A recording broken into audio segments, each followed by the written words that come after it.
Moja kwa moja kutoka katika jiji la Johannesburg nchini Afrika Kusini. Hii ni JCTV, chombo chako cha habari cha mtandaoni. Tunakuletea taarifa sahihi za haraka na zenye uhakika kutoka Jamhuri ya Kidemokrasia ya Kongo na zile ambazo zinamgusa mkongomani aliye nje ya Jamhuri ya Kidemokrasia ya Kongo. Leo ni Jumatatu, Juni 8, 2026. Tulionayo hii leo. Rais wa Afrika Kusini Mheshimiwa Cyril Ramaphosa atangaza msako mkali dhidi ya wahamiaji haramu. Rwanda imeonya kile imesema upendeleo wa juhudi za Marekani katika upatanishi wa mgogoro wa mashariki mwa Jamhuri ya Kidemokrasia ya Kongo. Na hukumu zaongezwa katika kesi ya wataalamu wa Umoja wa Mataifa waliouawa Kasai nchini Jamhuri ya Kidemokrasia ya Kongo. Kuna hayo na mengine mengi. Naitwa Abedi Jean de la Croix. Nahitaji kampeni yako hadi tamati. Karibu. Na sasa tuangazie kwa kina kabisa taarifa zetu. Rais wa Afrika Kusini Mheshimiwa Cyril Ramaphosa tangaza msako mkali dhidi ya wahamiaji haramu. Rais wa Afrika Kusini Cyril Ramaphosa amehutubia taifa na kutangaza hatua kadhaa mpya za kukabiliana na uhamiaji haramu, wakati mvutano ukiongezeka kutokana na maandamano ya kupinga wageni na malalamiko kuhusu ukosefu mkubwa wa ajira. Hatua hizo ni pamoja na kuwafunga jela waajiri wanaoajiri wafanyakazi wasio na vibali halali, kuanzisha mahakama maalum ili kuharakisha uhamisho wa wahamiaji wasio na vibali, na pia kuweka rejista yenye taarifa za kibiometriki kwa kila mtu nchini ili kuzuia uwizi wa utambulisho. Hata hivyo, pia alionya wananchi wa Afrika Kusini wasichukulie sheria mkononi mwao. Katika wiki chache zilizopita, mataifa kadhaa ya Afrika yamekuwa yakiratibu uhamisho wa baadhi ya raia wao kutokana na hofu ya vurugu kuongezeka. Makundi yanayopinga wahamiaji yanataka wahamiaji wasio na nyaraka kuondoka nchini na yameweka tarehe ya mwisho kuwa Juni 30 mwaka huu. Wiki iliyopita, mamia ya wahamiaji wa Kiafrika walikimbia makazi yao katika eneo la Overberg, mkoa wa Western Cape, baada ya taarifa za vitisho vya nyumba kwa nyumba pamoja na vifo vya raia wawili wa Msumbiji huko Mossel Bay.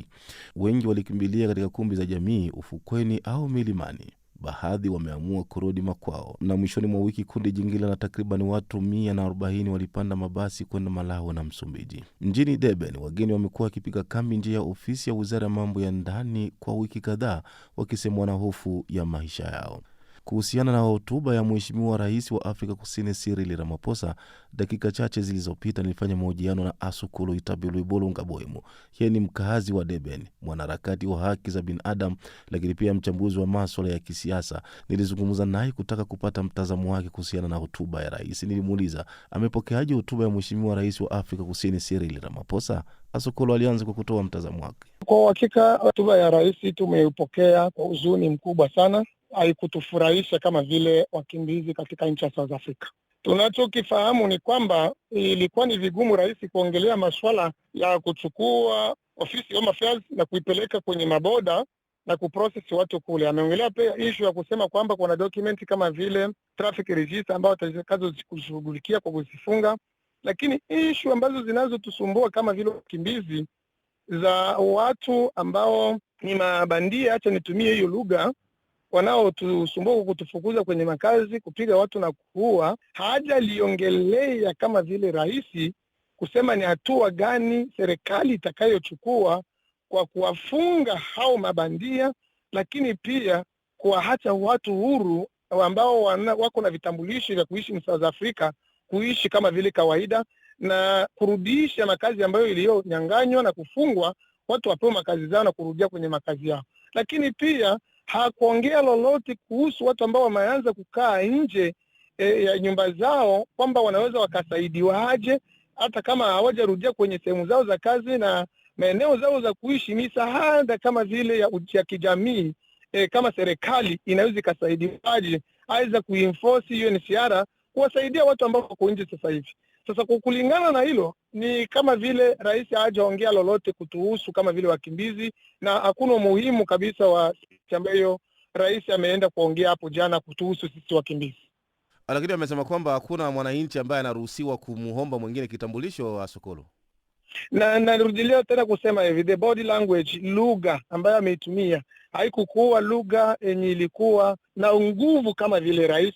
Tuseme mamlaka, lugha haikuwa na mamlaka, ni kama vile ombi. Rais tungependa kusema kwamba kwa sababu wahalifu wanajulikana, wahalifu wanafanya uhalifu mbele ya polisi, mbele ya serikali, wamefanya hivi mbele ya meya wa jiji la Durban.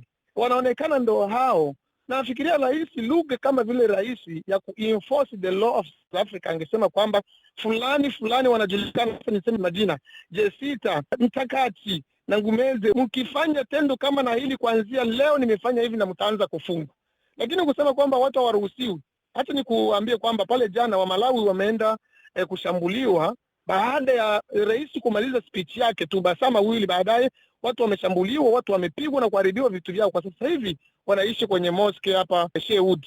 So ile speech yake haikuwa kama rais anaongea, ni kama mtu anabembeleza watu wengine, so haina mamlaka ya urais. Lakini mahakama kuu ya Pretoria ilitoa hati ya kukamatwa baadhi ya viongozi ambao wanahusika na kuchochea vurugu dhidi ya wageni ya Sokolo.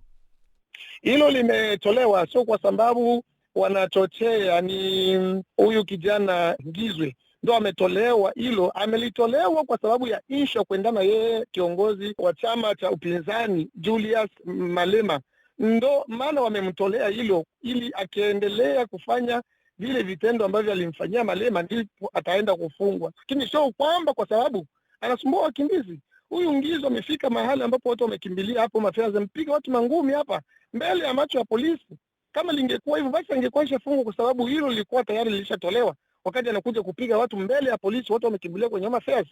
Kwa hiyo ninaamini kwamba hilo limetolewa sio kwa ajili ya jinsi anavyowatendea wakimbizi, lakini kwa sababu ya maneno wanayotupiana yeye na Julius Malema, na anayemfikisha kwa kufanya hiyo hatua ni Julius Malema, sio kwa ajili ya wakimbizi. Hilo lijulikane wazi kabisa. Kama ingelikuwa ni hivyo, singekuwa Ngizwe tu, basi na Mtakati naye na Jesita wangetolewa hilo ombi ya kuwafunga. Lakini hao wawili hawajatolewa kwa sababu hawana mtu yoyote ni South Africa ambao wanayesumbua. Haya, pendekezo lenu sasa kama wakimbizi ambao wanapitia magumu kuhusiana na tatizo hili la uhamiaji hapa nchini Afrika Kusini. Pendekezo letu liko wazi. Tunachokiomba kwa serikali, na tayari tumefanya memorandum na tumeituma kwenye sehemu mbalimbali, ni kwamba kwanza serikali isahau sasa hivi hili naliongeza. Serikali isahau kwa kutoa Home Affairs hapa na kuipeleka kwenye maboda, kwa sababu boda hapo serikali inashughulika na watu ambao wanatoka nje kuingia South Africa, lakini bado kuna watu ambapo wana vitambulisho na wapo halali South Africa wanasumbuliwa. Walishughulikia hili kwanza, wakilimaliza baadaye ndio watafikiria mambo ya nchi. Lakini tunazo zile hombi ambazo tulikuwa tunazihomba kwa serikali, kwamba watu tunakaa nje, tumefukuzwa kwenye makazi zetu, tunakataliwa kwenda kwenye hospitali. Kila raia ambaye anajisikia na nguvu zake anaweza akasimamisha mkimbizi barabarani na kumuomba kitambulisho. Tunaomba serikali iturudishie makazi yetu, kwa sababu wamefanya verification, wametukundua watu kati ya watu 457 watu 455 walikuwa na vitambulisho. Tunaomba serikali turudishie makazi zetu. Tunaomba serikali ifukuze watu ambapo wanaishi kwenye hospitali na kukataa mkimbizi aweze enda kwenye hospitali, wafukuzwe kwa sababu wako kinyume cha sheria.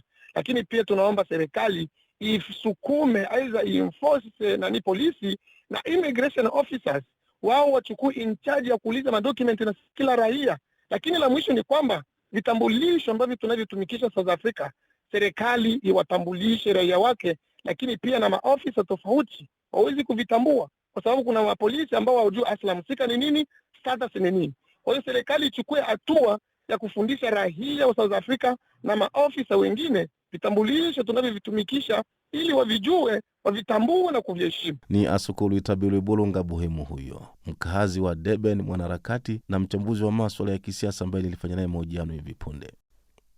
Kwingineko ni kwamba Rwanda imeonya kile imesema upendeleo wa juhudi za Marekani katika upatanishi wa mgogoro wa mashariki mwa Jamhuri ya Kidemokrasia ya Kongo, kauli inayotolewa wakati wa Washington ikijaribu kuhakikisha mkataba wa amani uliotiwa sahihi mwaka uliopita unatekelezwa na pande zote. Kauli ya Rwanda imekuja saa chache kupita baada ya waziri wa mambo ya nje wa Marekani Marco Rubio kuwasilisha ripoti kwenye bunge la Senate na kusema Kigali imeendelea kuheshimu na kutekeleza makubaliano ya Washington. Kwenye taarifa yake, waziri wa mambo ya nje wa Rwanda amesema nchi yake itaendelea kuheshimu makubaliano yaliyofanikishwa na Marekani, lakini akisisitiza kuwa pande zote lazima ziwajibike kwa usawa.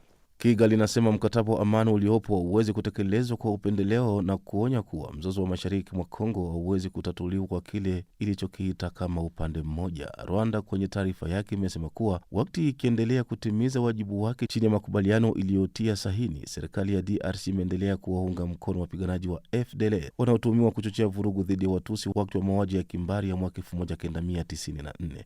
Marekani imekuwa ikiongoza juhudi za kidiplomasia kupunguza joto la mvutano kati ya Rwanda na DR Congo, lakini tangu kutiwa sahini kwa makubaliano mwezi Disemba mwaka jana, mapigano kati ya jeshi la DR Congo na waasi wa M23 wanaosaidiwa na Rwanda yameendelea kuripotiwa. Na sasa tujielekeze katika mkoa wa Ituri. Mashirika ya kiraia wilayani Mambasa yapongeza hatua ya jeshi la taifa la DRC FARDC kuzuia shambulio la ADF. Mashirika ya kiraia katika eneo la Mombasa yamepongeza hatua ya haraka ya jeshi la Jamhuri ya Kidemokrasia ya Kongo FARDC ambalo usiku wa kuamkia Jumapili tarehe 7 Juni lilifanikiwa kuzima shambulio la waasi wa ADF katika kijiji cha Makwangi wilayani Mombasa mkoani Ituri. Katika taarifa yao kwa umma, mashirika hayo yalisema kuwa waasi hao walikuwa wakijiandaa kufanya mauaji mapya dhidi ya raia, lakini walizuiwa kutokana na mwitikio wa haraka wa jeshi hilo. Hata hivyo, walieleza masikitiko yao kufuatia kifo cha raia mmoja aliyepigwa risasi iliyopotea wakati wa mapigano. Kwa mujibu wa taarifa hiyo, waasi wa ADF waliingia katika kijiji cha Makwangi majira ya saa 1:30 usiku, wakifyatua risasi hewani ili kueneza hofu miongoni mwa wakazi. Baada ya kupewa taarifa, wanajeshi wa FARDC waliingilia kati haraka na mapigano makali ya risasi yakazuka kwa saa kadhaa. Hatimaye jeshi lilifanikiwa kuwafukuza waasi hao kuelekea upande wa kaskazini wa kijiji ndani ya msitu mnene. Licha mafanikio hayo ya kijeshi, mashambulizi hayo yalisababisha taharuki kubwa na kuwafanya wakazi wengi kukimbilia maeneo yaliyoonekana kuwa salama zaidi. Mashirika ya kiraia yalipongeza ufanisi wa jeshi, lakini yakasikitishwa na madhara yaliyosababishwa na shambulio hilo, ikiwemo kifo cha raia mmoja kwa risasi iliyopotea na kuchomwa moto kwa nyumba moja ya makazi. Pia yalihimiza FARDC kuendelea na juhudi zake, hasa kwa kujibu haraka taarifa za mapema za vitisho ili kuzuia upotevu wa maisha ya watu. Kwa mujibu wa mamlaka za eneo hilo, hali ya usalama ilirejea kuwa shwari Jumapili asubuhi.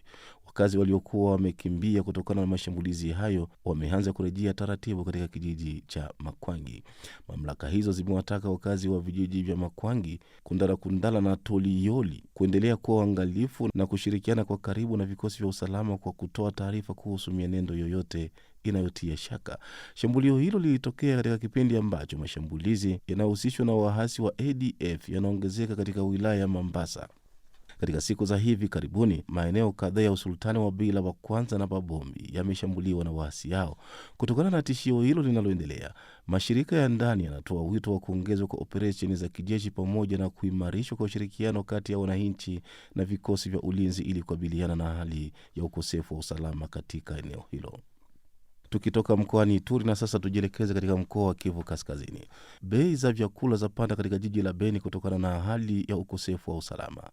Kupanda kwa bei za bidhaa za chakula kumeonekana katika masoko ya jiji la Beni mkoani Kivu Kaskazini kwa takribani mwezi mmoja sasa. Kwa mujibu wa wafanyabiashara, hali hiyo inachangiwa na kuongezeka kwa ukosefu wa usalama katika maeneo ya uzalishaji na usambazaji wa mazao, jambo ambalo limewalazimu wakulima wengi kuyaacha mashamba yao.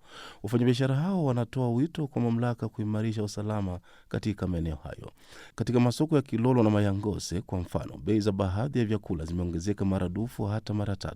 Miongoni mwa bidhaa zilizoathirika ni ndizi za kupika, ambapo fungu moja lililokuwa likiuzwa kati ya faranga za Kongo 10,000 na 12,000 mwezi uliopita sasa linauzwa kati ya faranga 20,000 na 25,000 na wakati mwingine hadi 30,000.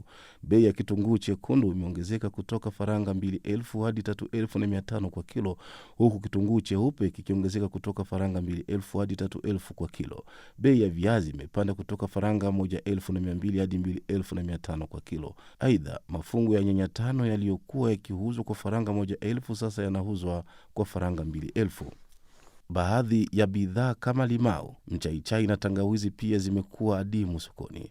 Wakazi wanasema bidhaa hizo zinatafutwa zaidi kutokana na imani kwamba zinaweza kusaidia kuimarisha kinga ya mwili dhidi ya baadhi ya magonjwa. Hali hiyo imeifanya bei ya tangawizi kuongezeka mara 2 kutoka faranga 1,200 hadi 3,000 kwa kilo ndani ya mwezi mmoja. Kwa mujibu wa wafanyabiashara, ongezeko hilo kubwa la bei linatokana na hali ya usalama inayozidi kuzorota katika maeneo ya uzalishaji, hasa katika wilaya ya Beni na maeneo ya mpakani mwa wilaya ya Mombasa. Wamezitaka mamlaka kuchukua hatua za haraka za kuimarisha usalama ili kuruhusu wakulima kurejea mashambani na kusaidia kurejesha utulivu wa bei za vyakula sokoni. Ni mwisho wa habari zetu. Naitwa Bedi Jean de la Croix. Kwa heri kwa leo.